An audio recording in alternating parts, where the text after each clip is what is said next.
monde, c'est Kekachos pour une 6e vidéo. Donc aujourd'hui, je vous arrive avec une vidéo sur la combustion humaine spontanée. Donc je vais vous parler, selon les scientifiques, s'ils y croient.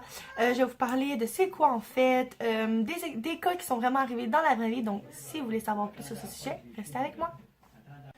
Donc la combustion... La combustion spontanée, ou pourrais-je dire la combustion humaine spontanée, c'est en fait lorsque quelqu'un prend feu instantanément et qu'il n'y a aucune explication précise face à ce phénomène. Il y a de rares cas de ce phénomène et c'est vraiment difficile à démystifier parce que c'est quand même quelque chose d'assez, je pourrais dire, c'est pas prouvé à 100%. Il y a pas d'explication à cette cause-là. Il y a tellement de théories face à cette cause que c'est quand même assez dur à démystifier. Et dans le fond, dans les témoignages, les gens expliquent que, en fait, les gens, leurs corps sont réduits complètement en cendres, mais l'environnement autour est complètement intact. Il n'y a rien de brûlé autour. Il y a seulement leur corps ou quelques parties de leur corps qui sont brûlées. Le tout premier cas de combustion a été en 1663 et il y a eu plus de 200 cas à la suite. Donc l'un des cas les plus connus, c'est celui de Madame Ginette Kazmierzak. Elle habitait à Uruf dans l'appartement de son fils et cela se passa le 12 mai 1967 lorsqu'elle était seule dans l'appartement parce que son fils était sorti faire des commissions.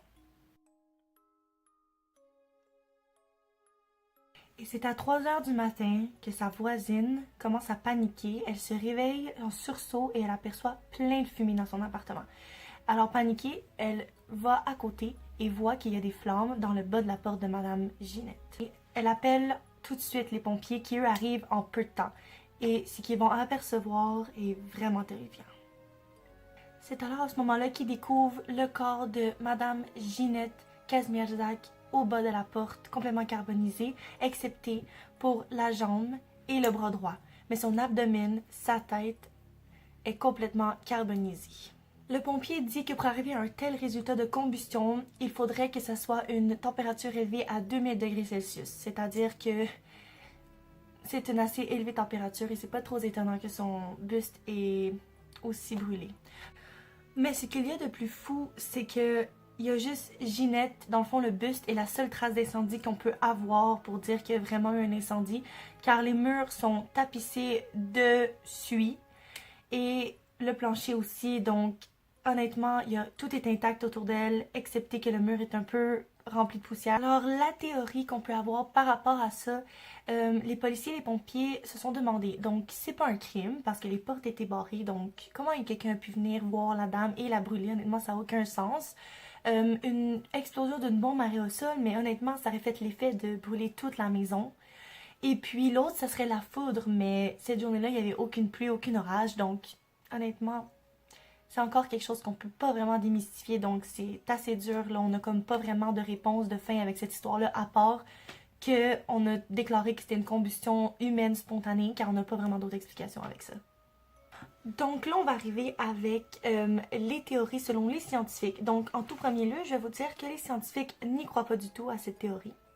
Par contre, certains scientifiques ont émis comme théorie que ça pourrait être un trop gros taux d'alcool dans le corps, ça pourrait être une accumulation de méthane dans l'estomac ou tout simplement une concentration d'électricité statique dans le corps. Donc l'électricité statique, c'est un peu comme dans les cheveux lorsque, je sais pas, on met comme un produit ou parfois même il y a certains tissus qui peuvent créer ça. Là. Parfois je mets des tissus, mes cheveux sont rendus comme ça. Là. Donc l'électricité statique, c'est ça en fait. L'autre théorie, en fait, ça serait que parfois ça peut arriver qu'un fumeur aurait peut-être fumé une cigarette, malheureusement s'est endormi et puis il s'est fait brûler par celle-ci. Puis c'est ce qu'on appelle l'effet de mèche, là, ça veut dire que tout à coup ça tombe, ça les brûle instantanément, ils tombent en cendres. Je vais vous parler de certains cas. Donc en 1938, une jeune fille est malheureusement décédée en plein public, en plein dans son bal définissant en Angleterre. Un autre cas qui est arrivé en 1980, une Anglaise a malheureusement brûlé instantanément devant tout le monde dans une discothèque. Et aussi fou que cela puisse paraître, il y a des gens qui survivent. Je vais vous parler d'un cas de Jack Angel. En 1974, Jack s'est endormi et s'est réveillé 4 jours plus tard avec la main droite complètement brûlée, des brûlures au niveau de son chest et des brûlures dans son dos. Malheureusement, Jack a dû aller à l'hôpital d'urgence lorsqu'il s'est aperçu que sa main était brûlée. Et malheureusement, il s'est fait amputer la main. Et en fait, il a ressenti aucune douleur, c'est ce qu'il affirme. C'est quand il s'est réveillé, il n'y avait aucune douleur de brûlure. Même quand il touchait, il ressentait aucune brûlure. Donc voilà. Donc, il y a des gens qui survivent et d'autres, malheureusement, qui ne survivent pas. Et pour finir, la théorie la plus épeurante, selon moi, c'est que ça viendrait de quelque chose de sataniste, donc un châtiment, une malédiction, mais honnêtement, c'est assez fou, puis j'espère vraiment pas que ça vienne de là. Mon opinion à moi, honnêtement, je crois que cela pourrait être une réaction chimique avec le corps, donc trop de méthane dans l'estomac, comme ça disait, parce que vous savez, le méthane, c'est un gaz inodore, et puis c'est un gaz qui, dans le fond, c'est un gaz à effet de serre, donc c'est présent sur la Terre. Puis peut-être que quand ça s'accumule beaucoup trop, et bien il y a une réaction chimique qui fait que, bon, on brûle instantanément, puis on devient en cendres.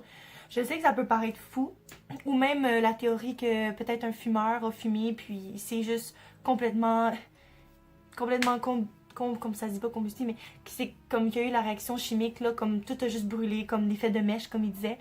Ça serait peut-être une théorie aussi, mais tu sais, c'est sûr que mon côté un peu, bon, curieuse pourrait dire, oh, j'espère que c'est quelque chose de paranormal ou quelque chose qui a rapport, comme je vous disais, avec le satanisme. Bon, c'est un peu intense, là, pas que j'aime le satanisme, mais quand même, tu sais, je suis quelqu'un qui aime se croire aux choses un peu sorties de l'ordinaire, mais mon côté un peu plus logique pourrait dire que je crois que c'est quelque chose de plus scientifique. Puis ça a quand même du sens que ce soit quelque chose comme une réaction du corps qui fait que, bon, ça... Tu te brûles parce que, comme j'ai dit, il n'y a rien autour, tout est intact, il y a juste ton corps. Fait que ça a du sens que ça vient de ton corps, selon moi. Donc voilà, c'est tout pour ma vidéo. Écoutez, j'espère que vous avez apprécié. En tout cas, moi, j'ai vraiment aimé parler de ça. Premièrement, j'ai appris des choses. Et il y a plein de choses que je savais pas sur ce sujet-là. Puis je suis tellement contente d'avoir fait des recherches parce que maintenant, j'en connais plein. Puis je peux parler même des cas que j'ai lus. Fait que moi, je suis super contente. Et puis, vous savez, quand même, je trouve que c'est important d'en parler parce que, oui, ok, c'est assez rare comme cas. Mais 200 cas, c'est quand même beaucoup pour quelque chose qui sort de l'ordinaire. En tout cas, selon moi, je trouve que c'est quand même beaucoup. Donc voilà, si vous avez aimé, n'oubliez pas de mettre un petit thumbs up, ça serait super gentil. Et si vous voulez donner des idées, vous pouvez commenter aussi ma vidéo, donner des idées de vidéos. Écoutez, j'en ai plein, mais je suis toujours ouverte à des nouvelles idées. Donc voilà, puis n'oubliez pas aussi, si vous avez envie, de vous abonner à mon Instagram, kika.chillsyt7. Vous pouvez vous suivre parmi ma vie quotidienne. Moi, je mets souvent des trucs de maquillage, des vidéos de moi qui chante, en tout cas, tout plein de choses. Donc si ça vous intéresse, allez-y. Donc voilà, je vous vois pour une prochaine vidéo et bye! Je vous aime!